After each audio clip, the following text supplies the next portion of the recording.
Welcome back to Switch to Linux. Well, today we want to talk a little bit about phone addictions. And this is an article that actually started in SillyVille, and then we went deeper and deeper into the rabbit hole, ended up having a big conversation with a few people about it, and we all decided, yeah, this would actually make a really good standalone video because there's a lot more nuance to this. And then, of course, a few more articles came out right around the same time as all of this, actually just shortly after this, the week later. So I thought this would be a great little discussion point on breaking the phone addictions. Of course, we got all these smartphones, and if you go anywhere, you'll see people are addicted to them. You'll go around schools and kids are always on them. You walk through a grocery store and there's a kid as a zombie. Restaurants, there's a kid, And the problem is we're introducing these habits way too early, and it's leading to addictions. And the good news about all of this is that some people are starting to wake up to this nonsense. And so with that being said, we're going to go ahead and dive in. And like I said, it started with SillyVille, where we had this article from Not to Be introducing nomophobia, the fear of being without your smartphone. And indeed, this was a real case. Researchers define nomophobia as the fear of being detached from a smartphone connectivity. While it is not yet considered a legitimate mental disorder like other specific phobias, such as a fear of animals, storms, or heights, nomophobia's conceptualization is found on the definitions from the DSM. The research outlines that symptoms of nomophobia include many of those seen in other specific phobias such as anxiety, shaking, sweating, agitation, and breathing difficulties. It was also found that those with low self-esteem and extroversion may be more prone to overuse of smartphones and therefore more likely to experience nomophobia. Now, I dug into this and found that, this is actually a research article. We'll go ahead and dig deeper into this a little bit later, but here's from the Journal of Family Medicine and Primary Care.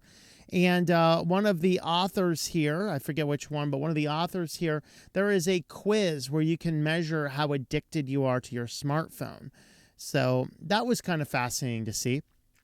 And so here they just get into a little bit of just things about this, which is, of course, the fundamental principle here is that this is a fear of going without a phone, or even the fear of not being able to use your phone. So if your battery dies, you have an epileptic shock or something, I'm addicted to my phone battery reaching less than 10%, And there is a legitimate research. A phobia of going without your phone borders on the line of addictions. And this is an interesting thing, so I decided I'd go ahead and talk about my personal use. Am I personally addicted to my phone? Of course, I have a Razer Phone 2 here. It runs Lineage. You can look at the videos I have on my channel about how to install Lineage on your phone, which is the best way to take the most fundamental control with your phone. So I decided to go ahead and talk briefly about my own personal journey. My very first smartphone was hit the like button or comment down below if the Commando phone was your first one. The Casio, was it the Casio Commando phone, which was like this super waterproof. Curious, we had a waterproof phone with a replaceable battery that was like military grade durability. I think we can manage replaceable batteries. All right. So my first phone, I put a few games on there. We had, was it Mega Jump, I think, and just a few other games like that. I didn't have a lot. I did have Facebook at that time, as that was one of the best ways to keep an eye on the kids I was mentoring. But hey, I was a normie, so you can't begrudge me of what I did with emerging smartphone technology 15 years ago, right? I hope that my thousands of videos on this channel taking back control of technology over life has atoned for my sins of normieism. But I don't know, maybe I have more penance to go. So I decided after I got my next phone not to install any games on it and just to be more productive. I still had social media on there. I think I had the Amazon app on there for a while, but the next phone I did was actually an iPhone. And the reason is when the battery finally died, rather than buying a new battery, I figured I'd just get a new phone because, we get the free phones on contracts and things like that back then. And so I went with the Commando 2. The problem is by this time, Google had bought Android and started really Googleifying everything. And even then, as a normie, I did not like this approach of, hey, here's the Google account. Great. And then now it's just going to track and tie, and they literally linked everything together. And this is way back in Android 3 or something. I forget how long ago. Whatever Android version that Commando 2 first came out with. And everything's all annoying. At this point in time, I was doing contract work for a startup company, and they used Google domain accounts. And so, I go to check my email on that phone, just attach that Google. And now all of a sudden it's signing me into chats and all this kind of stuff. I'm having people contacting me off hours. I'm like, dude, I am not in my office working. I am a contractor. This is absolute utter nonsense. I took that crap back to the store within one day because I could not stand the constant pure integration and beepies and blippies and all sorts of crap that you just got deeply integrated and I couldn't turn off. That's actually why I switched to the iPhone. The iPhone was a much smoother experience. I could check my contractor's email without tying it into video apps. I didn't know what and where they were, and all sorts of other factors. I was able to add just what I wanted to add, and the iPhone was a huge blessing when I first switched to it. Again, sorry guys, I was a normie. I actually kept the iPhones until I switched to Lineage. But I didn't have games on there just to be as productive. Eventually, I did drop all social media. While I still had that, I got rid of the Amazon app. Basically, my phone became what it is now. I can check email, I can check some basic internet searches, and I can take a few pictures, and that's about it. That's the extent of my phone. And that really is where we are with it today. So I have a smartphone, but I am in no way, shape, or form addicted to it. I have no apps on there that are not directly productive apps, and even those I don't use a lot. I have email set up. I can check email if I want to, but I almost never do. Usually it's several months between when I check emails on the phone. In fact, oftentimes I think maybe I should just check the email so I can clear it out. So next time I have to check email, don't have to download 7,000 emails to see what just came in today, if I'm waiting for something. And I've turned off every bit of notification, everything else. I do not even like it when people call and text me. It drives me crazy. It's I am busy. I should turn those off sometimes, just check the phone every couple hours and see if I need to call anybody back, I don't do that entirely. Now, is my phone explicitly communication? Not 100%, because there are two functions I use the phone for. The first is the weekly news roundup articles get collated on that device because it's a good RSS feed application. I can check just the headlines of several different things, grab the ones that seem interesting, dump it all into a document on my Nextcloud server, and then I read the articles throughout the week as I do that. And that way I can check the news articles no matter where I'm at. One day, a couple weeks ago, I was waiting for a package to come in. It's sitting at the post office. I go in, there's 30 people in line. Yeah, I went out to the van, got the phone so I could run through the news articles and start reading a few of them while I had to wait in line.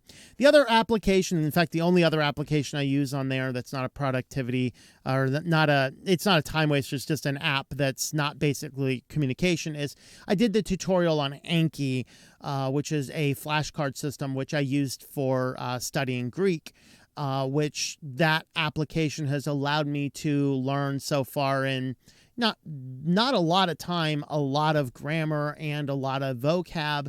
And I could do that on the computer. My tutorial was on the computer, but I do it on the phone instead because I usually do that while taking a walk out in nature. And so I'm taking care of the exercise, being in sunlight, getting some fresh air with studying. And so that's why I put it on the phone. And then that way, when I come time to do my daily whatever, grammar and vocab exercises, I just do it on the phone wherever I'm at. But I'm not in any way, shape, or form addicted to my phone. So that is what I have used. And so this brings us to section 3 here, and we're going to talk a little bit about phone addiction. Now, Guardian has been reporting a few more articles about this. So 2 articles came out in the first week of January. So I felt it'd be interesting to at least peruse each of those. And I'll go ahead and put the links to these down in the comments so that we can go ahead and have a look at these in full detail if you'd like to. Because these were very good articles. The first one is actually an interview with a person who wrote a book about it. And she says that she had just given birth and she's there holding her baby in the nursery, scrolling social media on the phone. And she said she had this out-of-body experience as a outside person looking at herself. And she says, I didn't really like what I say. She says, I was horrified. That is not the impression I wanted my child to have of a human relationship. Sure, you're here, but I'm paying more attention to what's on this little thing in front of me. And as our kids grow up and that's what we're doing, that's the model, the behavior they learn themselves. And so if you want media addicted children, you just need to be media addicted in their presence. If you're always sitting there on your phone, on Facebook, on social media, get outside, you're bothering me, and you're just trying to tell them to go away so that you can scroll your phone in peace, well, you're going to have some serious relationship with problems with your children later on in life. And so she really talked about this. It was having the kids that really caused her to think about this. And she didn't want them to be stunted by the addictions. But the reality is, as she found doing research into her book, is she found that doing a lot of the research, these guys are creating these to be addictive. It says here, app makers hook us by mimicking the techniques used by slot machines, which are widely considered to be some of the most addictive machines ever invented. This is because slot machines are designed to trigger the release of dopamine, a neurotransmitter that, among other things, helps our brains record when a behavior is worth repeating and then motivates us to repeat it. This is why looking at bad stuff on the internet triggers similar dopamine responses and things like that. Now, dopamine is essential for the species' survival since it assures we continue to do things like eat and reproduce. That's the problem. Not the reproduction part, but that's what causes the bad stuff on the internet addictions. But the tricky thing about our dopamine systems is that they are non-discriminatory. If a behavior triggers release of dopamine, we're going to get motivated to repeat the behavior, whether it's good for us or not, like exercise, or harmful, doing something positive like exercise, or harmful like doing drugs or wasting an hour on TikTok. Trust me, that's mind-numbing and destructive. Although I'm trying to figure out in my mind, is it worse watching an hour of TikTok or an hour of Dora the Explorer? Let me know in your comments down below. The more often a particular behavior triggers the release of dopamine, the more likely it is for behavior to become a habit. So they create all of these apps to specifically addict us with these principles. They make them so easy to keep going. There's no stopping point. This is why social media sites stop putting a bottom of the page and you got to hit a next arrow, because you get to money like, I'm just going to get to the bottom of the page. Well, there is never a bottom of the page. So you just keep going down and down and down and down and down. And then all of a sudden you find yourself chasing around some white rabbit in a hole somewhere. I don't know. The consequences from the global level are shocking. He writes, never before have a handful of tech designers had such control of the way a billion of us think, act, and live our lives. And this is very true. In fact, I wrote about this as a merging idea in my book, I Am Not Amused, which is almost, I started researching that book almost 10 years ago now. We released it, I think we released that, 2018 or 19 or something, I forget. But in there, we actually talked about this model where we started to see cultural trends that you'd go to like Northwest Pennsylvania and the cultural trends are a lot different than when I was in my time in Wyoming. Okay. But as we look at these, what I started to notice as social media started to move itself and proliferate itself in society, and it caused everybody to narrow focus on the same things, I all of a sudden noticed within a short period of time, about 2 years of Facebook kind of becoming mainstream, that all of the kids in Pennsylvania now had the exact same mannerisms as the kids in Wyoming. So it caused this unity of ideas that honestly is a way to control. In fact, the first time I saw this is an illustration from the book I Am Not Amused. The first time I saw that was when South Park came out, and season 2 of South Park came out, and they introduced the character of Timmy. Well, I didn't watch South Park frequently, and I was working at a restaurant at the time, and everybody's running around screaming, Timmy, Timmy, Timmy. It was like really annoying. I'm like, what the hell planet did you guys all visit together? And go, you didn't watch South Park? So here, 1.5 hour TV program that is a cartoon of all things is single-handedly changing the entire mannerisms of an entire staff at a restaurant. Okay, that is the power these things have, and that is the addictive power that they are attempting to bring forth. And so this person wrote the book, Catherine Price, the author of How to Break Up with Your Phone. So she has a How to Feel Alive newsletter. So if you're interested in that, you can find that. Of course, the other article that Guardian released a day later was I Feel I'm Addicted, readers on relationships with their smartphones. It says phones here, but it's implication of smartphones. The last person's using a dumb phone says they're doing a lot better, and I'll talk about that in my next part of this video here. So over here, they are talking a lot about this guy's doom scrolling, cycling through apps, feeling the urge to check your phones. So they interview several people. Many smartphone users have had relationship with their screen time. A wide-ranging Guardian projects was found, with many recognizing they're unhappy with their dependence on their cell phone, but also being unable to cut down their use. So this is a series of anecdotal stories from people, so take them for what they are worth. This guy says, hours will pass without realizing I try and look away or do something else. I feel my brain is numb and empty and mindless, taking back to the phone. Other people, one person said in here somewhere, they're talking about their child at a movie theater. Here you go. I have a 14-year-old stepson whose eyes are constantly glued to the phone. We went to the cinema a while ago. He couldn't stop looking at his phone, taking his phone out of his pocket. He says, I'm worried his attention span and mental health a bit since he uses TikTok all the time. Yeah, that's the reality is there's a lot of these serious issues. And, of course, some people have decided to ditch them all together. Again, we will talk about that. But some of these guys, there's no motivations to not force the addictions. That's the cell phones themselves, the application developers, they want to create an addictive platform. Now, in the midst of this is just a side point, but it's very related to my channel. In doing so, they are collecting a ton of personal data on us. And this personal data is stuff that we shouldn't be giving them to do. And so I do talk here about switching to Lineage and making sure that you're using Lineage without the Google apps and things. So you can have a look at my video on switching to Lineage. And I have a couple of them. My most recent one is putting Lineage on this phone, which is the Razr 2. And it does a lot towards, the first thing is it disconnects all of those things that drive me crazy. And it's even harder to install some of these mainline apps that are bad for you anyway. So if you're looking for a good, productive, focused phone, that might be a good way to do it. And so that really is what this article was talking about. Now, the fourth part, let's go ahead and dive into the fourth part, which is breaking the addiction. And for this, let's go ahead and have a brief scan through this. Journal of Family Medicine and Primary Care. Nomophobia, no mobile phone phobia. So you can see they've capitalized nomophobia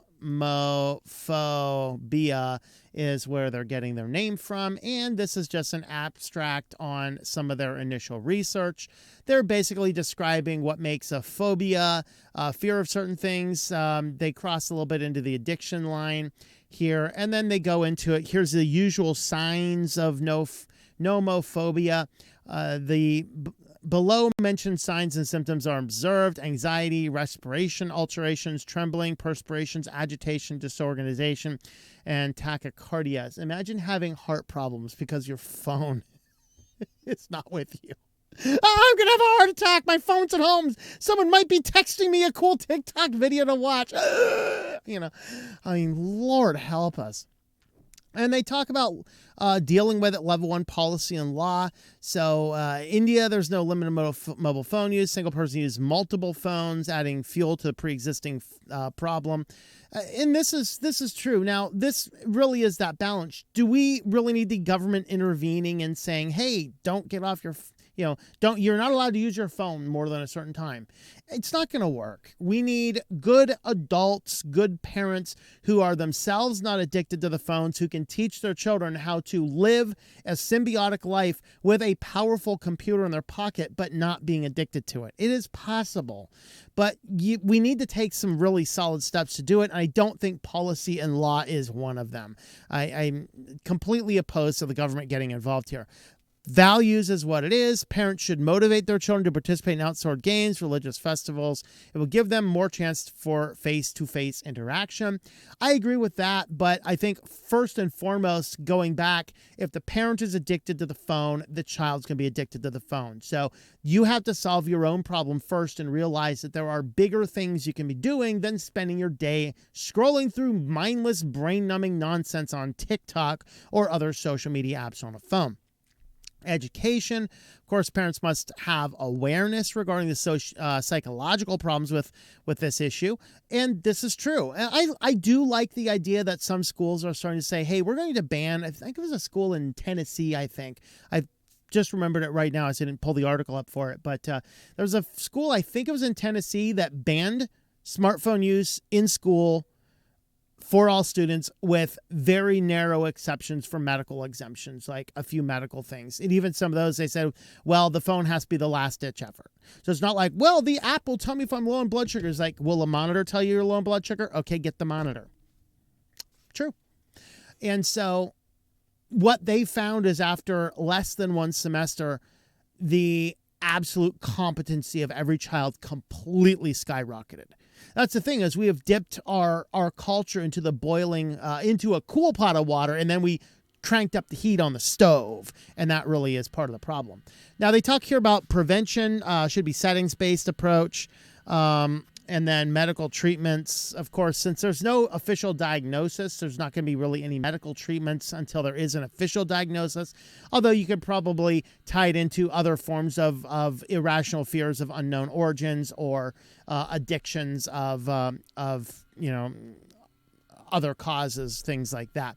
And so nomophobia is certainly something worth considering, and it is closely tied to the addiction. I think if you are addicted to it, you're going to experience this. I think that's two sides of the same coin. And so with that, I wanted to end with talking about some strategies that you can use and some cases from some people that I know. Like I said, I am not addicted to it. In fact, my friend and I both took the online quiz to determine how addicted, and he doesn't have a smartphone and I do, and he's way more addicted to smartphones, which is actually why he got rid of his in the first place. So first, strategies. If you need to keep your phone, but you want to try some strategies first, number one, don't keep the phone in your bedroom at night. Just put it somewhere else. Now, this does raise some concerns. Well, what if somebody's trying to reach me at night? That is true. There's a true concern. One thing you can do is turn that ringer on really high and put the phone all the way the other side of the room, so it's still in the same room with you, but it's not like so easy in your bed to sit there and doom scroll until you're falling asleep. You're like everyone else is falling asleep, and then you just kind of drop it on the nightstand or whatever else. No, intentionally put it way on the other side of the room, turn up that ringer. If somebody calls you, you can still get to it. And then it'll also motivate you to get out of bed rather than hit that snooze button, because if you're using your phone for an alarm clock, and most people do, you know what? You have to get out of bed anyway. You're like, I'm already up. Let's go make coffee. The problem is, the next thing, of course, you can set screen time, and especially if you have a significant other or an accountability partner, have them set the passcode to turn those off. So that is certainly an option you can do. And the next thing is take stock of your time on it and remove apps that simply waste your time. It's amazing. Just remove apps that waste your time. Now, oftentimes these measures still don't work, so some people are moving towards dropping a smartphone altogether. A friend of mine did this. He decided he's going to drop his smartphone altogether. And here is, let's see, I think he dropped his phone, I think August. It was right before I left. In fact, I think that was the last thing we did before I left town. He dropped his phone. We got him all set up on Mint Mobile, my affiliate, tlm.li/mm. He's set up on Mint Mobile, and he has just a simple smartphone, or a non-smartphone, a simple flip phone. And he's been using that, and he said it was rough getting used to. He said it was rough getting used to at first. But once he did, after he got through that first month or so, he said he has no more time wasting. He's not doom scrolling anything. He doesn't have any capability of doom scrolling. The phone is inconvenient, so he's only using it on the times he has to do basic communication. He has said that he has started to read more. He is growing his mind, reading all sorts of books on all sorts of topics, spending more time in reading, and he's actually having to solve that issue that we had to learn how to solve years ago. How do I solve boredom? He's had to figure out how to solve that, and taking more stock of time, recognizing the value of spare time. He has learned to drive better because he doesn't have any more reliance on Google Maps and things like that, nor does he have a car GPS. So he has to intentionally figure out how to read a map. He has to write down the turns he's going to take. He has to pay attention and occasionally get lost and figure out how to get back on track if you're lost. He said that was a major benefit to him, because he feels as he is growing much more mature as an adult. He's a young adult, early 20s. But he says just dropping the smartphone, he feels like way more mature of an adult because he doesn't have this addictive thing that's just causing constant time wasting. So the summary of his idea here is that he feels that a smartphone and being given a smartphone, and he resisted as long as he could. Finally, his mother gave him a phone. You need a phone so I can reach you. And gave him a phone, and he feels that I think he was 15. I think he was 14 or 15 when he got the phone. So since that time, he felt that phone stunted his growth. And so he dropped it all together and went with the flip phone. And he said his life is way better for it. Now, I would do that if I were addicted to my phone. In fact, if there comes a point in time where I can streamline my day more to just have basically more time to figure out the news or things on the computer and not work on some of those on the go, I'd probably consider doing that myself as well. So as an overall summary for the video, wrap up the video here. As a summary, we are all on average addicted to our phones. Because of this, we are addicted because they have made them to be addictive. That's the principle. So we can break free, and we can also learn from other videos on this channel if you want to take more control of your life and technology. That's really what we do here, and that's how this video ties in to this channel. It's important to have control of your technology, not let your technology control you. This is why I completely hate the modern incarnations of Windows that's constantly in your way and constantly like, you should be doing your stuff over this way. No, stop it. I'm doing my stuff the way I want. That's what I teach on this channel, is how to do that, and breaking free from addictions and being more intentional with your technology. These are the name of the game for what we do around here. So with that, thank you for watching this video. I will leave these articles linked down in the description so you can read them yourself. Have a look at that affiliate, Mint Mobile, if you want, tlm.li/mm. You can go ahead and sign up over there for much cheaper phone. I've been using it now for 4 years, I think. Very good and low cost. $180 a year is what I pay for phone. I've had no issues with it. So with that, guys, thank you for watching, and hope that you enjoy switching to Linux. Thank you for watching this video from Switched to Linux. This channel would not be possible without the backing of the program supporters scrolling on the screen now. You can be a supporter at Patreon at patreon.com/TOMM or at thinklifemedia.com. I also want to thank the open source community who creates such excellent software that makes producing this show possible. Please remember to support your software communities. Thank you, and I hope that you enjoy switching to Linux.